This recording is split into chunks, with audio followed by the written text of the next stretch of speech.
tarde a todos. Antes de mais nada, meus queridos vizinhos, boa tarde a todos vocês.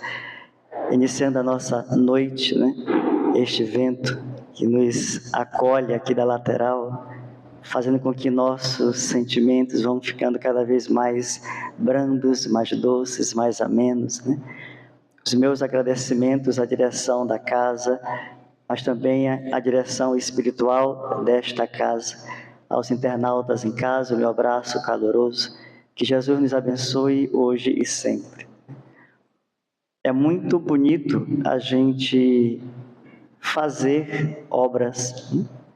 O próprio Tiago deixou em uma de suas cartas que a fé sem obra, ela é morta, E quando eu vi aqui o depoimento, já tinha acompanhado hoje pelas redes sociais da ação fraterna que aqui aconteceu, interrompida ao longo de 5 anos, A gente vem casar esse evento com o tema da nossa palestra de hoje, Eu estava ali, quase me arrepiei com a responsabilidade de falar sobre os trabalhadores do Senhor ou sobre os obreiros do Senhor, conforme algumas traduções.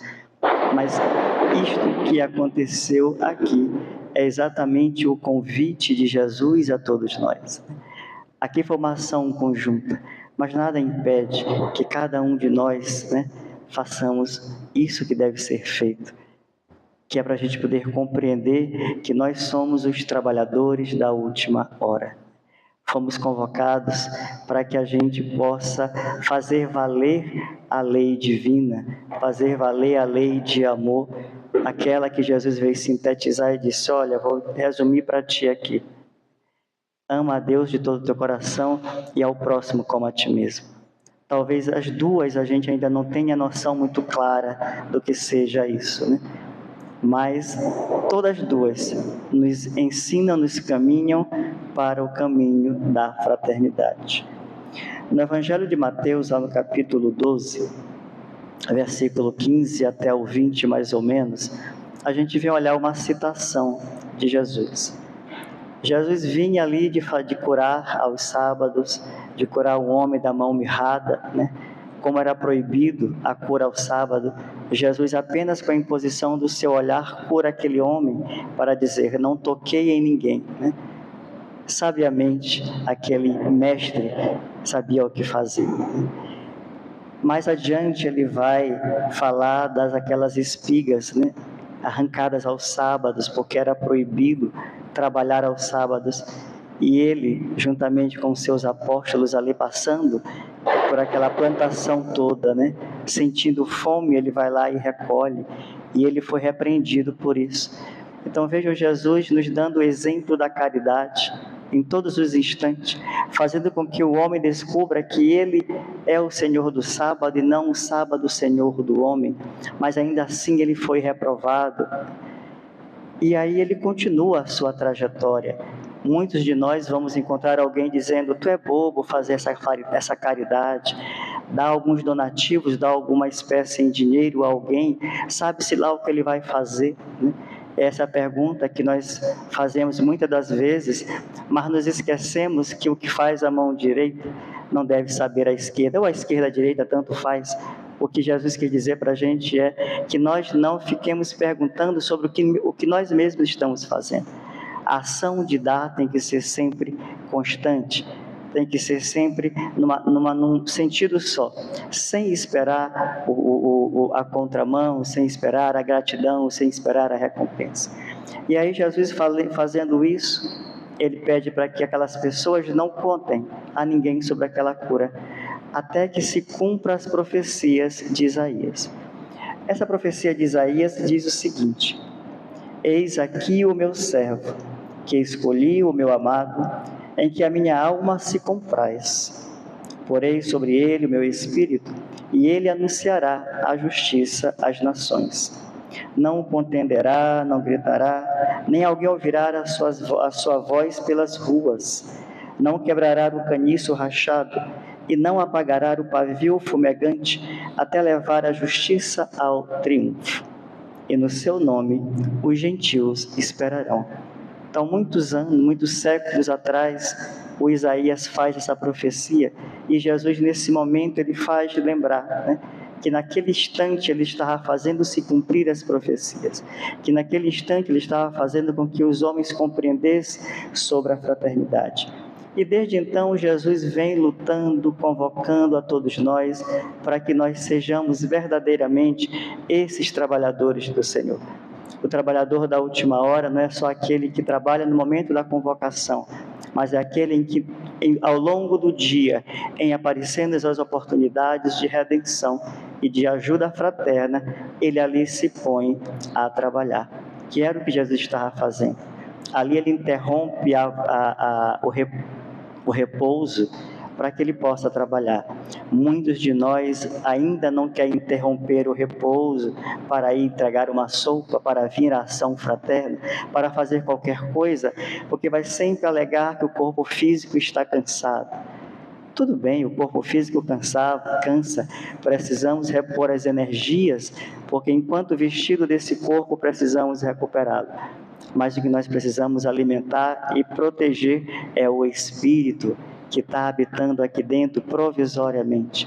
Essa carne ela vai apodrecer, essa carne vai se separar de nós, mas o que vai prevalecer é esse espírito, e a convocação de Jesus é para esse espírito trabalhador.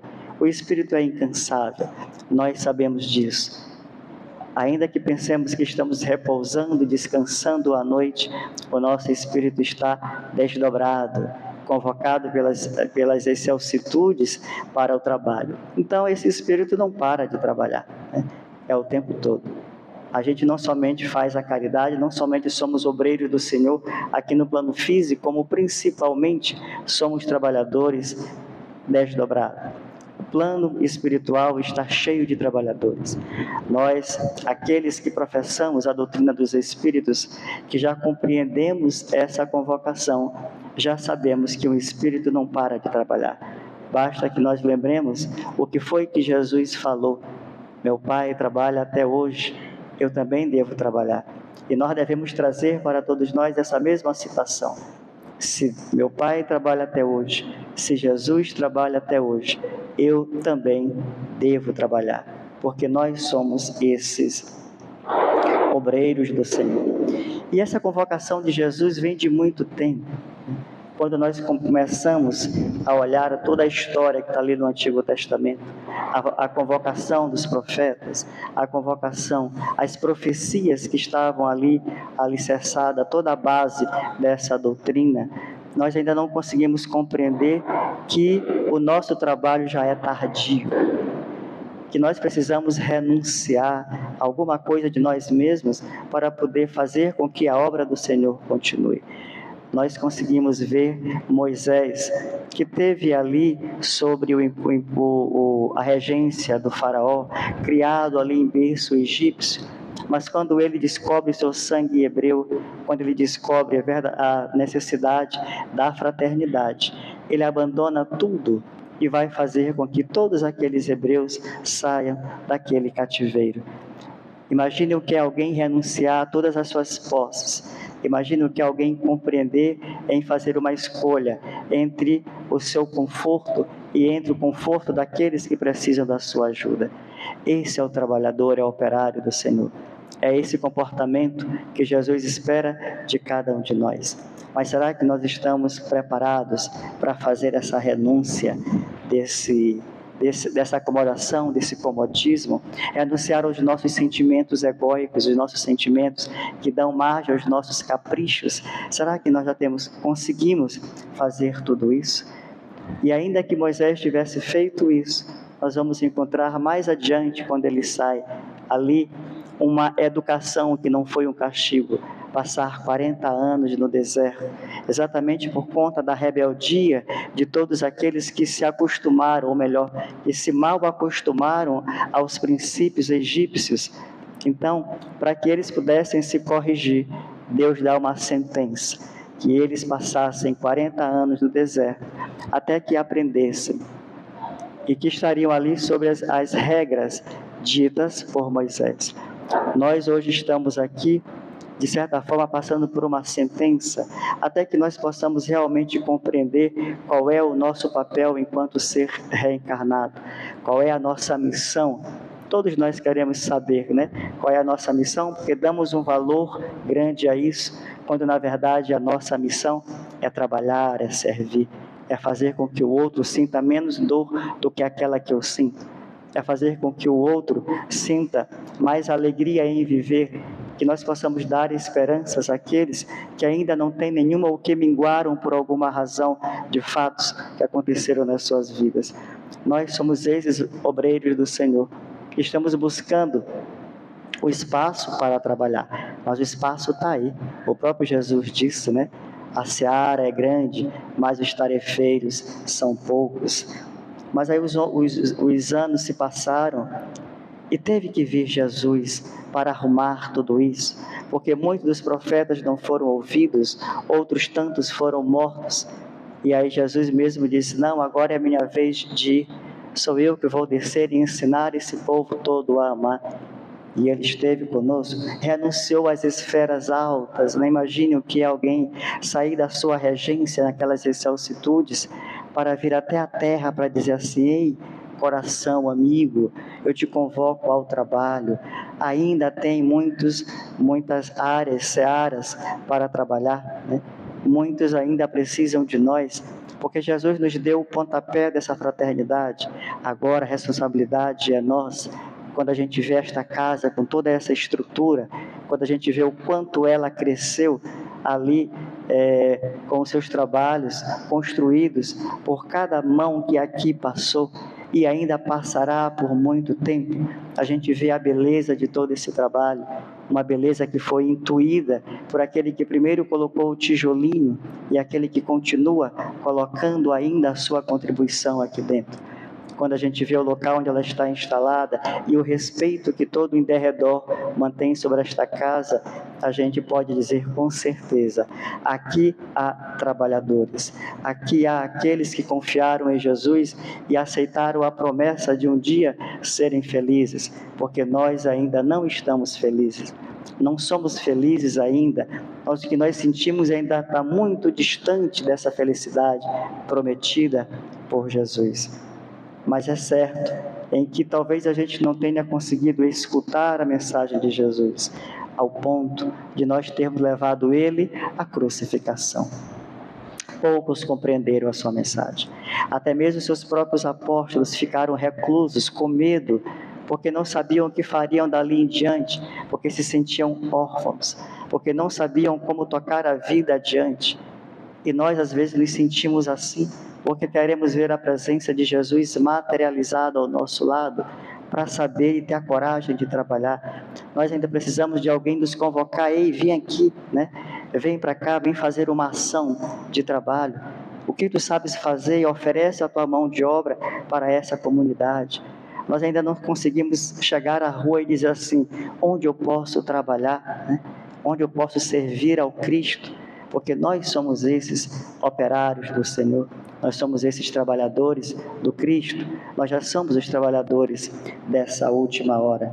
E aí vamos encontrar Pedro, depois que ele passa por todo esse processo, depois que ele nega a Jesus, porque Jesus vai dizer para ele, né, que a arrogância dele é muito mais, né, a coragem que ele tinha, que ele tem de defender o Jesus, segundo ele, que ele não trairia, ainda é uma fragilidade do homem. Nós mesmos dissemos isso, né? Eu jamais abandonaria fulano, eu jamais deixaria de fazer alguma coisa, mas quando o processo da dor aperta, a gente é capaz de negar o Cristo, sim, como Pedro negou. Mas quando ele percebe que ali é a convocação de Jesus, porque Jesus vai convidá-lo a apacentar as suas ovelhas. Jesus, quando convoca ele para isso, sabe que ele já estava pronto para fazer todas as suas renúncias. Sabe que ele já estava pronto para dar andamento a todo o seu trabalho. E exatamente ali naquela noite de Pentecostes, onde os judeus comemoram, né, celebram a colheita, onde eles celebram ali a Páscoa, né, que é a celebração da saída do cativeiro do Egito, ele dá um salto, e ali ele, inspirado pelo alto, ele começa a fazer a sua proclamação. Ali onde a gente conhece pelo Pentecoste da igreja cristã hoje, que línguas de fogo desceram sobre os céus, quando na verdade o que a gente sabe foi que todos eles receberam uma inspiração do alto, e aquelas visões dos Espíritos descendo pareciam como se fossem bolas de fogo. E ali Pedro toma coragem, sai daquele cenáculo e começa a falar para toda a gente. Não somente ele, mas como todos os outros que saem daquela pequena Galileia, saem daquela sua vida de apenas pescaria e vai para o enfrentamento. Todos nós precisamos ir para o enfrentamento do domingo, que seria um dia de repouso, o enfrentamento de receber uma comunidade que a gente não sabe como elas se apresentarão, mas que nós estamos firmes ali para recebê-los e oferecer a nossa mão de obra a todos eles. É desse enfrentamento que Jesus espera de cada um de nós. É esse exemplo que o próprio Pedro deixa a todos nós, é a renúncia. Aquele que é trabalhador, que é operário de Jesus, precisa renunciar. Quem não renuncia a si mesmo e toma a sua cruz, jamais conseguirá encontrar o caminho da felicidade. Assim a gente vai compreendendo como a humanidade foi se desenhando e como nós recebemos por herança essa convocação do trabalho na seara do Cristo. O próprio Paulo, vamos encontrar que ele renuncia também. Imagine aquele doutor da lei, respeitado por toda a igreja de Jerusalém, quando ele cai do seu próprio cavalo. Essa expressão que nós costumamos utilizar, né? Caiu do cavalo. O próprio Paulo apresenta isso para a gente. E veja que ele ali abandona tudo quando ele começa a perceber que o que ele pregava era exatamente aquele Cristo que ele estava condenando. Ali onde a sua visão é fechada, para que ele pudesse apagar toda a sua memória da vista e abrir um novo olho, abrir um novo olhar para a humanidade. Porque Jesus mesmo nos disse, né? Quem tiver olhos de ver, que veja. Quem tiver ouvidos de ouvir, que ouça. E acontece com Paulo isso. E nós, como ainda estamos mantendo os nossos olhos fechados, será que já abrimos verdadeiramente? Será que o que estamos enxergando é essa convocação do Cristo? Ou ainda estamos aqui fechados para nós mesmos, né? Precisamos ver que Paulo, ainda naquele seu imperialismo, quando ele descobre que Jesus era o que ele buscava, mas ele tinha um certo orgulho dentro do coração, e aí ele acha que a partir dali o trabalho seria fácil, e ele descobre que não é, porque quando ele vai ali ainda naqueles trajes quase de mendigo, quando ele retorna ao seu trabalho, em que ele não é reconhecido, mas ele sobe ao púlpito, porque naquela época entre os judeus, subia ao púlpito quem tinha o conhecimento das leis, e ele tinha esse conhecimento, e foi permitido a ele subir. E ele começa a falar da Torá, de tudo que ele já conhecia, e todo mundo ali perplexo vai querer saber quem era aquele homem, tão maltrapilho, mas que falava tão bem, até que ele começa a defender o Cristo, e aí eles percebem, reconhecem que aquele era o Saulo que havia traído eles. Ele é convocado a descer do púlpito para que ali pudesse ser discutido. Até aí são formas exteriores, porque enquanto se fala, se merece o respeito. E eles não iriam atacar o Saulo ali em cima. Pedem para que ele gentilmente desça do púlpito para que prestassem esclarecimentos a ele. E quanto mais ele afirmava sobre o Cristo, mais ódio se levantava sobre ele, porque existia uma sentença de prisão, porque já corria a toda Jerusalém que ele andava talvez louco por pregar o Evangelho de Jesus. Muitos acham que nós somos loucos porque perdemos os nossos domingos para ir à igreja, para ir ao templo evangélico, para vir assistir a palestra pública, porque muitos ainda acham que a vida acontece lá fora e não exatamente aqui dentro, porque muitos acham que religião é coisa para o domingo e para alguns, porque não chegou a nossa hora da morte, porque é o momento onde a gente procura o templo religioso em todos os seus sentidos, quando na verdade Jesus disse que nós precisamos do Evangelho sempre. Nós dissemos que temos fé. Será que nós temos fé? Em que base essa fé está sendo sustentada? E o Kardec vai nos dizer que toda a fé é sustentada através do conhecimento do Evangelho. E quando nós dissemos que temos fé, e logo em seguida a gente desiste, ou maldiz ao próprio Deus, ao próprio Cristo, é sinal de que a nossa fé não era robusta ainda. E por que a gente fracassa nessa fé? Porque não acreditamos, não conhecemos e não depositamos a confiança na fé do futuro. Quem não se aconselha com o Evangelho do Cristo, dificilmente vai conseguir andar com as próprias pernas e sustentar as suas dores, os seus sofrimentos, até chegar ao seu próprio Gólgota. E o Paulo descobriu isso. Ele soube que os amigos o rejeitaram. Ele vai procurar a sua família. Quando o pai encontra ele ali, naquele estado, tenta convencer de que ele estava louco por conta daquelas histórias, como assim ele mesmo diz, estava contando, e ele diz ao pai que não estava louco, que ele estava certo da sua consciência, e não restou ao seu próprio pai, senão desertar aquele Saulo. Então imaginem que ele poderia escolher ali voltar a ser aquele Saulo, mas ele escolhe seguir adiante. Todo aquele que já entrou em contato com o Evangelho do Cristo tem uma escolha de continuar caminhando. Todo aquele que já conhece um pouquinho desse Evangelho, já tem condições de ajudar a outro à frente.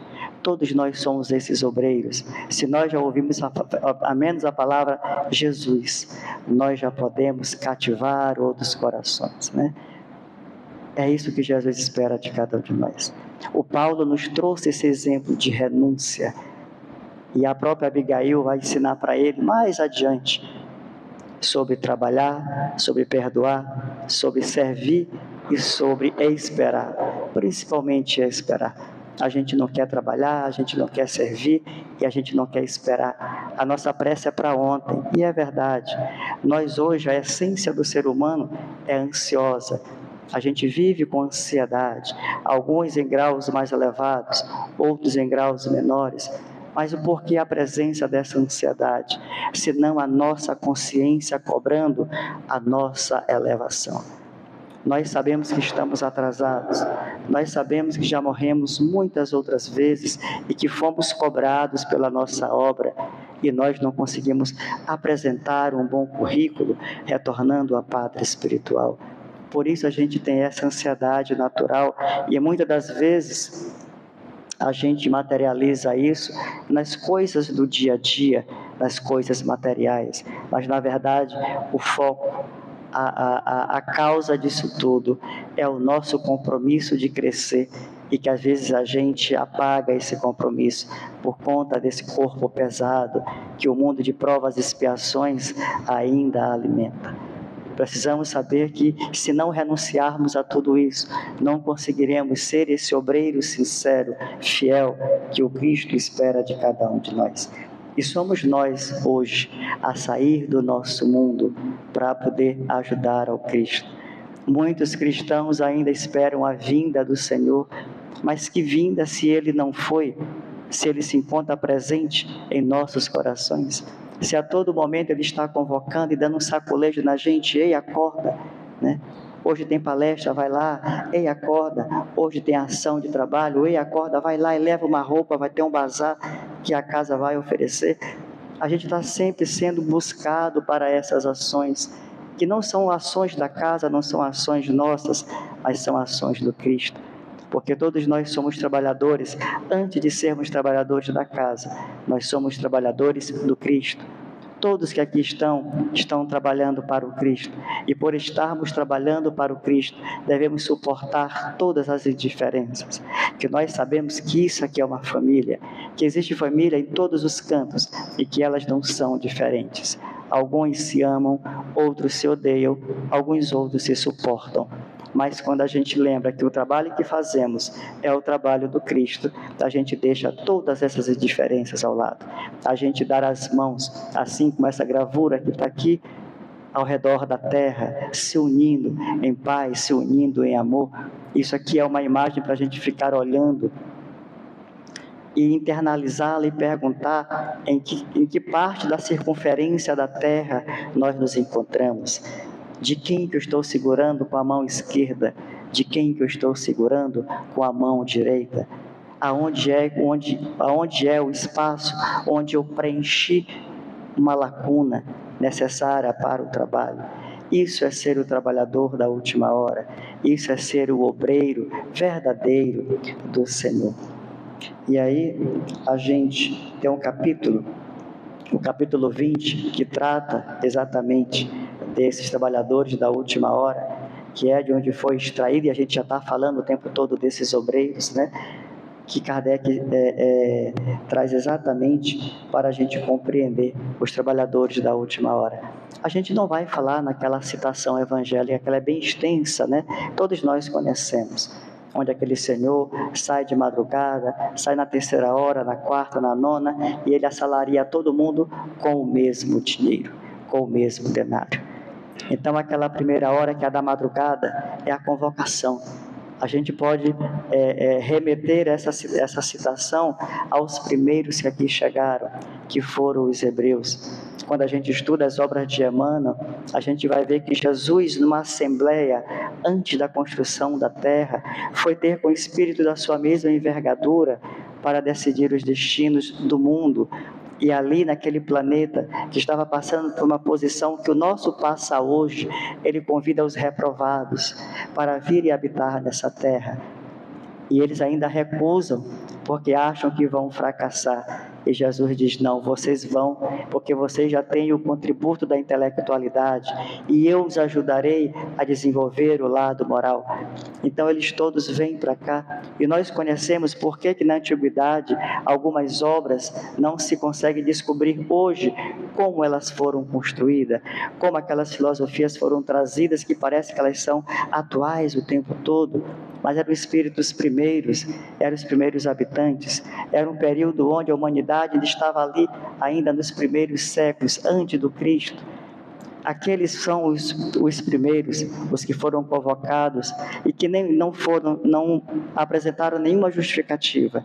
Apenas Jesus disse: venham todos vocês, que foram aqueles hebreus. E aí a gente conhece toda a passagem deles, aquele período onde todos aqueles profetas vieram, e nós não escutamos nenhum deles, nós deixamos eles de lado.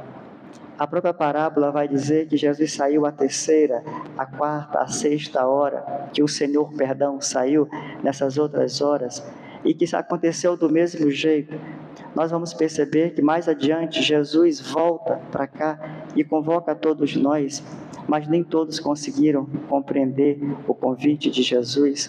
Ainda os nossos ouvidos são mocos, porque o tempo todo, em todas as encarnações nossas, nós encontramos esse mesmo convite, e nós ainda relutamos em poder obedecer, em dar trabalho a todos eles, em ouvir aquilo que o próprio Samuel disse a Deus, quando ele estava ouvindo aquela voz, né?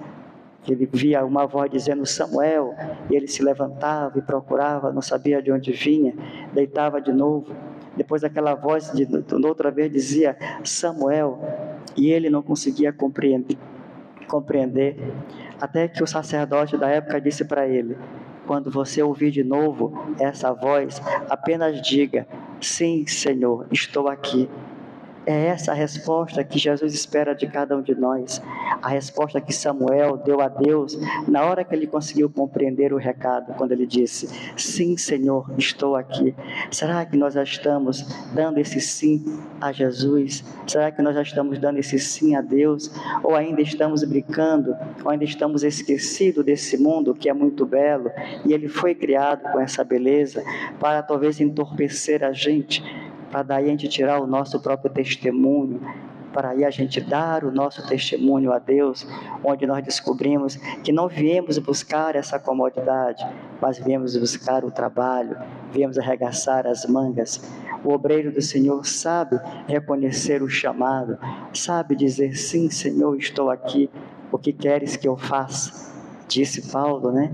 Nós ainda não conseguimos dizer isso a Jesus: o que queres que eu faça? Porque primeiro estamos buscando o que é mais fácil eu fazer.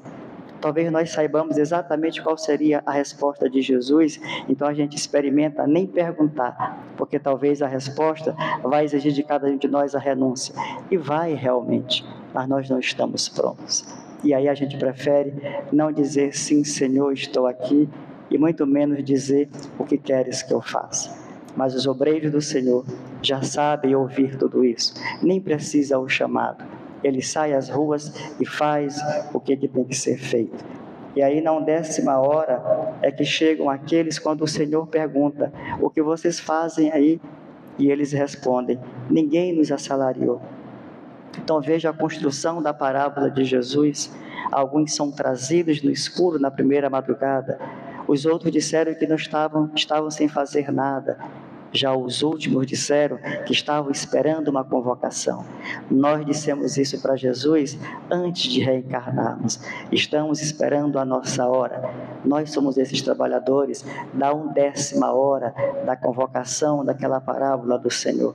E o que nós estamos fazendo disso tudo? Aonde já arregaçamos as nossas mangas? Aonde já trabalhamos sem a convocação de ninguém? Aonde já podemos fazer uma ação social, mas vinda do nosso próprio coração, sem ter o estímulo de um outro? Não estou pedindo para que se desfaça das ações, não. Eu só estou colocando o sentido de como a gente ainda só trabalha quando é convocado. A gente só faz a cesta de Natal quando é Natal. Mas será que não tem fome o ano inteiro? Será que não existem pessoas precisando de roupas o ano inteiro? E nós não conseguimos observar. O nosso coração fica mais doce nesse período. Tudo bem, a gente sabe porque o nosso coração se comporta assim. Porque as excelsitudes estão mais presentes na terra e não tem como não ser influenciado por essa doçura chamada Jesus. Por isso que nesse período a gente consegue doar, a gente está com as mãos mais abertas, porque é o sentimento do Natal. O sentimento do Natal que nos abraça nesse momento é exatamente por isso, porque estão todos mais próximos da crosta. Nós estamos ali imprensadinho com todos eles, dizendo assim: ei, vai lá, faz o Cristo nascer novamente no teu coração, é a tua oportunidade, chegou a tua vez, não desiste. Mas não apenas faz agora, faz esse Cristo renascer contigo, mas acompanha o crescimento dele. E nós não acompanhamos, deixamos ele na manjedoura e esperamos o próximo Natal. E eles vêm incansavelmente de novo, dizendo: ei, estou aqui de novo, cadê o teu sentimento de fraternidade para durar 365 dias do ano? A gente se lembra no final do ano de pedir as benécias para o próximo ano, mas pedimos coisas materiais, nos esquecemos de pedir as coisas espirituais, porque não lemos o Evangelho do Cristo, onde ali ele nos diz: primeiro buscais as coisas dos céus, e todas elas te serão acrescidas. Muitos acham que essa citação, Jesus está dizendo: busquem as coisas do céu, que as outras da terra te serão acrescidas. Jamais. Jesus não faria esse estímulo a ninguém.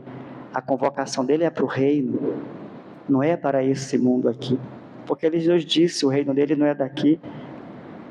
Eclesiastes nos disse: a felicidade não é desse mundo. Então esse mundo não serve para a gente, só serve no sentido da gente amadurecer, crescer, porque as experiências, os testemunhos, a prova das nossas vidas, elas são exercidas aqui nesse mesmo plano. Mas nós estamos esquecidos que nós fomos convocados na 10ª hora, e nós dissemos antes do berço reencarnatório: essa é a nossa chance. A gente, quando diz o Emmanuel, quando a gente vem para o berço reencarnatório, a gente promete coisas, né? Muitas coisas, inclusive chagas e amargores. A gente pede tudo isso, mas na primeira enxaqueca a gente quer ficar acamado. Na primeira enxaqueca a gente quer ficar adormecido e diz: não, casa espírita, hoje não, hoje eu não estou bem. Não, estudo do ESG, hoje não, hoje eu não estou muito bem. Ação fraterna hoje, não dá, no próximo eu vou porque eu estou aqui um pouco indesejado. Não era essa a resposta que a gente deu quando convocou: tu vais abraçar a seara do Cristo? E nós nos colocamos de pé, feito um soldado na batalha do Cristo, e dissemos: sim, eu vou. Esse sim está aqui esquecido nas nossas mentes, mas Deus sabe a nossa promessa. E cada um a sua obra, e cada um dará conta da sua administração. Se eu conheço o Evangelho, eu sei dessa cobrança. Se eu conheço esse Evangelho, eu começarei a trabalhar hoje, para quando chegar lá do outro lado, eu ter exatamente com o que prestar contas. Mas a gente está esquecido do Evangelho. A gente quer ter a fé fortalecida, mas esquece de compreender as mensagens do Cristo que está neste Evangelho. E a gente acaba desistindo. Nessa mensagem, o obreiro do Senhor, que é assinada pelo próprio Espírito de verdade, e nós já sabemos que o Espírito de verdade é o próprio Cristo, ali presidindo aquela sessão mediúnica de Kardec, trazendo as suas informações. E ele vai dizer para a gente: aproxima-se o tempo em que se cumprirão as coisas anunciadas para a transformação da humanidade. E estava anunciada. A gente vai ver ali, exatamente nessa citação que eu abri a nossa palestra de hoje, de Isaías, onde ele fala ali que mandará o seu filho, que ele reinará silenciosamente, porque nós não precisamos fazer a propaganda. O nosso trabalho se encarrega de anunciar as nossas próprias obras. Nós não reclamamos de quem anuncia, tem que anunciar para que as outras pessoas se estimulem, mas o que ele está colocando é para a gente não fazer essa declaração no intuito do envaidecimento. Eu devo fazer isso para convocar pessoa, para mostrar exemplo, não para me envaidecer de que eu faço isso, não para demonstrar a mão esquerda o que foi que a direita estava fazendo. Então ele coloca exatamente isso aqui, né? Que já estão chegados os tempos, as coisas anunciadas. Nós vamos ver lá atrás, nós sempre conhecemos a profecia de Isaías, quando ele fala da chegada de Maria, daquele Redentor que vai transformar o mundo. Mas em que momento essa citação foi colocada? Como era que a mente das pessoas se encontrava naquele período para que Isaías, nesse instante de faculdade mediúnica, trouxesse aquelas informações? Foi exatamente no período onde as duas tribos se separaram, que não era desejo de Deus, mas desejo dos homens, e assim foi. Mas não somente se dando conta da separação das duas tribos, uma delas resolve se aliar aos estrangeiros para exterminar a outra. Então vejam que era uma união, era uma única civilização, eram os hebreus, que era para se tornar juntos até o final, mas eles rompem, é uma família que se quebra, e ainda se quebrando, eles querem exterminar um ao outro, parecido com a gente dentro de casa, quando não nos aliamos com aqueles nossos desafetos. E é preciso lembrar que Jesus nos deixou a família para o nosso engrandecimento. A família é berço de educação. Assim como a escola nos transforma, a família deve nos transformar também. E quem vai nos transformar? Nós a nós mesmos, nós aos outros. Então é o conjunto do que rege aquela família que vai fazer a transformação. E exatamente naquele momento, onde eles querem se desarticular entre os dois, é que o Isaías vem e traz aquela citação, como se quisesse dizer: não tem jeito para vocês, vocês não conseguiram compreender a convocação do alto, não conseguiram compreender que vocês são os obreiros. Então lá na frente, Deus mandará essa luz para clarear o mundo. E foi assim que a citação se fez, e foi assim que a citação se cumpriu, porque o próprio Jesus, quando ele volta a Nazaré, e ele vai ali à sinagoga, ele pega um livro e vai fazer a leitura do próprio Isaías, e ele diz: hoje se cumpriu essa sentença. Todo aquele povo não conseguiu compreender, todo aquele povo achou uma ousadia daquele Galileu se intitulando como sendo o Messias, e por isso parte daquele povo crucificou aquele homem. Quem sabe um de nós não estava daquele lado, porque não somos espíritos novos, não temos a idade do Brasil, não se equivoquem, nós somos muito mais antigos do que isso. Nós talvez já tenhamos saído de entre os judeus ou de entre os fariseus e hoje ocupamos a doutrina espírita para transformar a humanidade e fazer o trabalho que nós não fizemos lá atrás. A doutrina espírita não tem dogma, não tem nenhum ritual, aqueles que nós fazíamos enquanto éramos fariseus, e a gente vem, às vezes até querendo adotar ainda algum daqueles princípios, mas precisamos lembrar que a doutrina ela é aberta, né? A doutrina ela é permissiva, ela não proíbe ninguém de fazer nada, pelo contrário, ela educa. Ela diz e aponta qual é o caminho, mas todos nós temos o nosso livre-arbítrio, e somos nós que fazemos as escolhas de ir para um lado ou de ir para o outro. Essa escolha está disciplinada no próprio Evangelho. Lá o Jesus dá todo o caminho, mas nós não conhecemos esse Evangelho, e por isso as nossas escolhas, elas são equivocadas. O Espírito de verdade continua dizendo: serão ditosos os que houverem trabalhado no campo do Senhor. Quem aqui está trabalhando no campo do Senhor? Quem aqui já começou a arregaçar as mangas e trabalhar nesse campo do Senhor? Quem aqui já pode se considerar ditoso, porque trabalhou com desinteresse, porque trabalhou com a caridade? O Paulo foi quem melhor interpretou a passagem de Mateus, quando ali ele diz, né, repetindo as palavras do Cristo: quem houver encontrado alguém com fome e deu de comer, foi a mim que alimentou. Quem houver encontrado alguém sem roupas e deu de vestir, foi a mim que vestiu. Quem encontrar alguém enfermo e foi visitar ao hospital, foi a mim que visitou.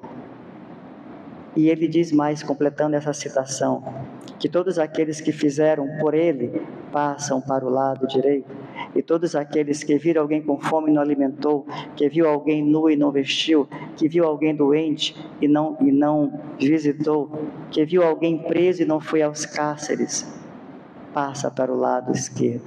O que é que Jesus está dizendo para a gente? Aí o Paulo vem e diz: fora da caridade não há salvação. Então, é uma ação como essa que hoje aconteceu aqui, é que a gente pode dizer que estão salvos, né? Não como a única ação, mas com o trabalho constante, porque pode ser que a gente venha a fracassar, porque a ação tem que ser constante. Pode ser que a gente ache que apenas uma ação, 2, estou salvo, fiz a minha parte, ainda não fez, porque o trabalho é constante, ainda há muita seara para ser ocupada. Então, quando nós encontramos esse trabalho, quando nós olhamos para a lateralidade, antes de olhar para o alto, é louvado que a gente deva reconhecer a presença de Deus, louvar a Ele, agradecer as benesses que nos são trazidas. Mas Ele diz: se vieres trazer alguma oferta ao templo, deixa na porta e vai te reconciliar com alguém. Se a salvação fosse primeiro, eu me identificar com Deus, para depois eu fazer o trabalho de caridade, a citação não seria essa. Mas o próprio Deus diz: tu vieste me agradar, deixa aí, vai agradar os meus, depois eu aceito a tua oferta. E onde estão os nossos ouvidos que não ouviram isso ainda? Onde estão os nossos olhos que não perceberam a grandeza dessa colocação de Jesus? Os obreiros da última hora, os obreiros do Senhor, sabem disso aqui. Ele sabe que não precisa ficar ali aos pés o tempo todo de Deus. Vamos agradecer e louvar, mas antes de tudo, vamos trabalhar, né? O próprio Cristo ensina isso a Pedro, quando ele vai lavar os pés, né?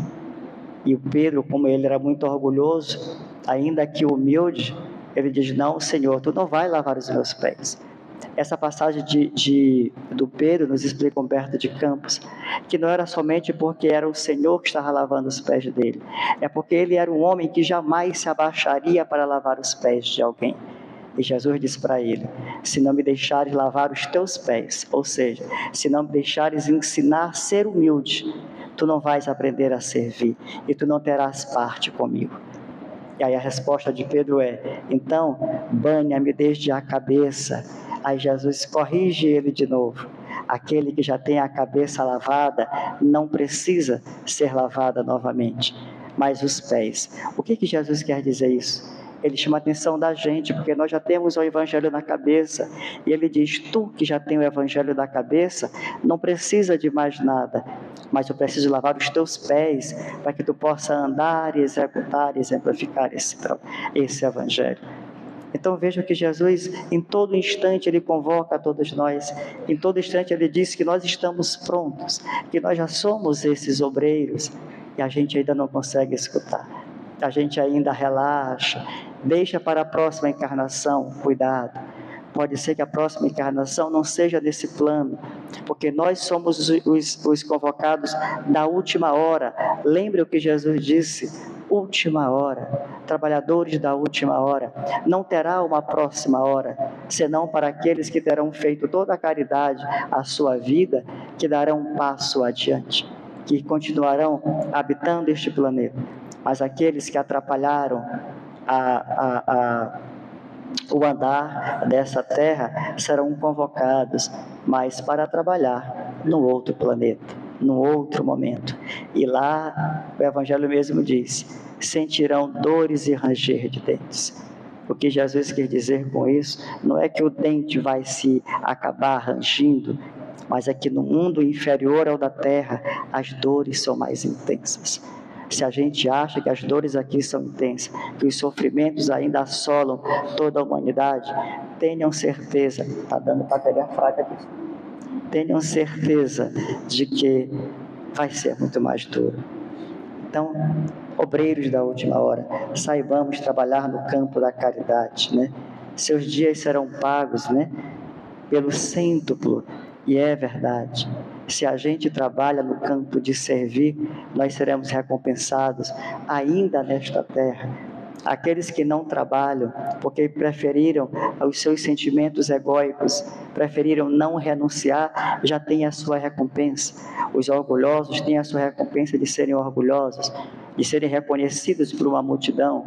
Os vaidosos têm a sua recompensa de ser destacado entre aqueles que elevam eles, mas nada disso os levará para um outro campo, para um outro patamar de vida, para um outro plano mais elevado, porque não aprendemos ainda, né? São todos esses. E ele continua dizendo para a gente, né? Porquanto o Senhor lhes dirá aos bons: vinde a mim, vós que sois bons servidores, vós que soubestes impor o silêncio aos vossos ciúmes e às vossas discórdias, a fim de que daí não viesse dano para a obra. Olha a convocação de Kardec, compreendendo o que Jesus espera de cada um de nós. Todos aqueles que silenciaram os seus sentimentos, seus impulsos, né, voltados para os seus caprichos, e trabalharam nessa obra, serão bem-vindos, porque é isso que Jesus espera de cada um de nós. Nós queremos aprender a ser tolerantes, nós queremos aprender a ter mais paciência, mas tudo isso só aprenderemos se nós estivermos em contato com a sociedade, se estivermos em contato com o outro. Por isso Jesus diz, né, é o outro mandamento que Ele nos dá, né, que nós nos amemos como Ele nos amou. O primeiro desafio é que nós nos amemos uns aos outros. Até aí a gente tem dificuldade, até aí talvez a gente consiga, mas talvez seja mais difícil quando ele muda o level da brincadeira. Agora eu quero que vocês se amem como eu amei vocês. E a gente não compreende como Jesus nos amou. Quando a gente olha Jesus no Gólgota, perdoando todos aqueles que estavam provocando aquela dor nele, a gente não consegue compreender. Nós mesmos não perdoamos o Judas até hoje. Não perdoamos porque achamos que ele foi cruel. E cadê a crueldade do nosso coração em não perdoar o próprio Judas, que recebeu o perdão não somente do Cristo, mas também da sua mãe Maria, que esteve lá com ele, convocando para uma nova reencarnação. Então, o desafio de amar uns aos outros, como Jesus nos amou, é difícil, mas os obreiros do Senhor precisam amar uns aos outros, senão não seremos esses obreiros da última hora. O desafio é difícil. E Jesus diz, não está difícil ainda não. Agora eu quero que tu ame o teu inimigo. Aí a gente, pronto, danou-se. Agora ficou mais difícil ainda, Jesus. Como é que tu queres que eu entre no teu reino amando o meu inimigo? E ele diz, perdoando, compreendendo as suas diferenças, sendo benevolente com eles. Porque Jesus nos trouxe o que é a caridade. A caridade não é só a caridade moral. A caridade é principalmente a caridade do perdão.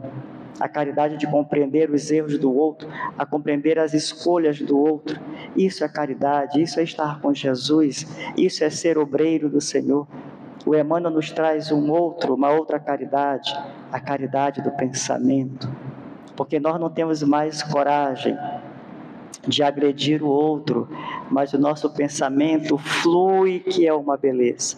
A gente insulta, a gente deseja, e Emmanuel diz: ei, silêncio. Caridade do pensamento é isso, é evitar que a nossa mente se expanda, provocando vibrações tenebrosas. Imaginem esse local aqui. Se nós pudéssemos avaliar a energia que aqui se encontra, ela seria brilhante, ela seria irradiante, porque todos nós estamos pensando coisas boas.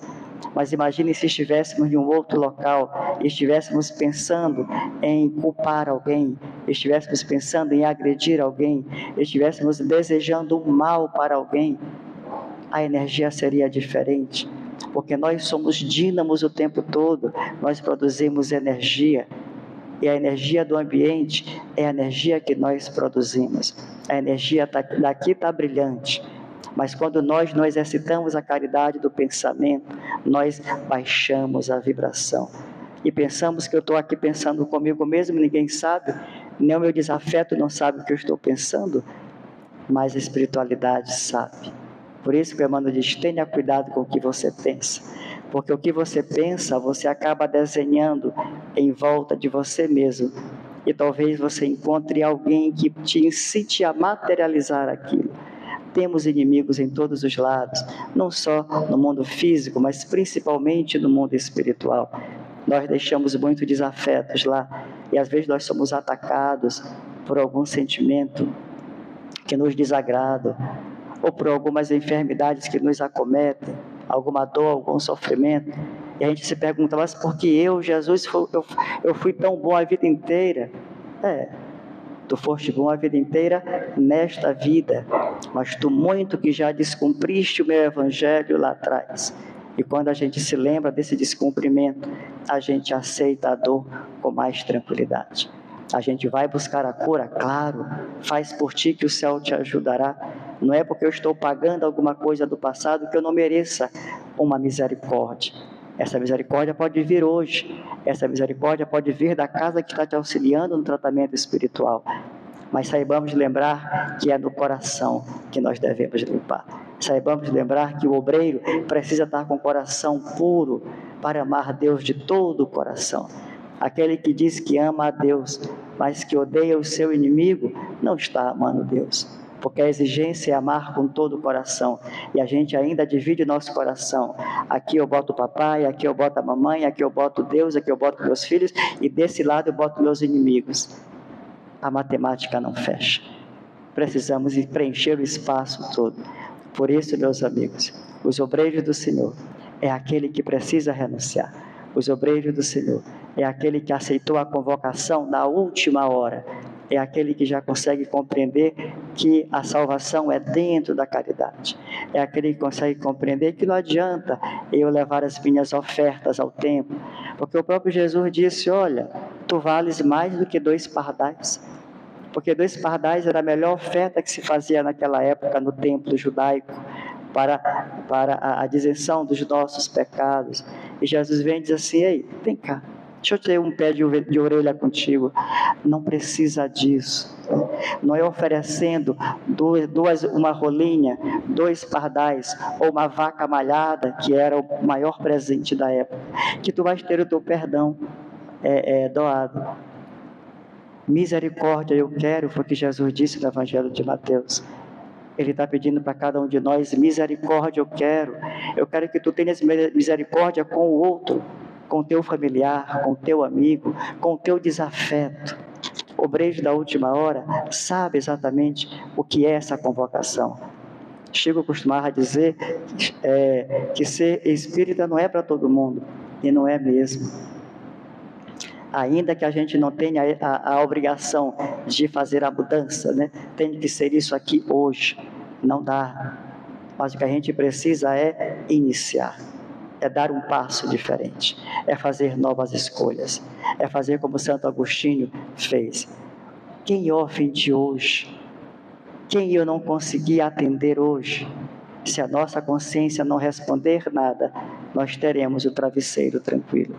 Mas se a nossa consciência lembrar, poxa, teve aquele cidadão lá na rua que eu nem conheço, pisou meu pé e eu insultei ele, aí a gente vai ter que fazer a reparação, né?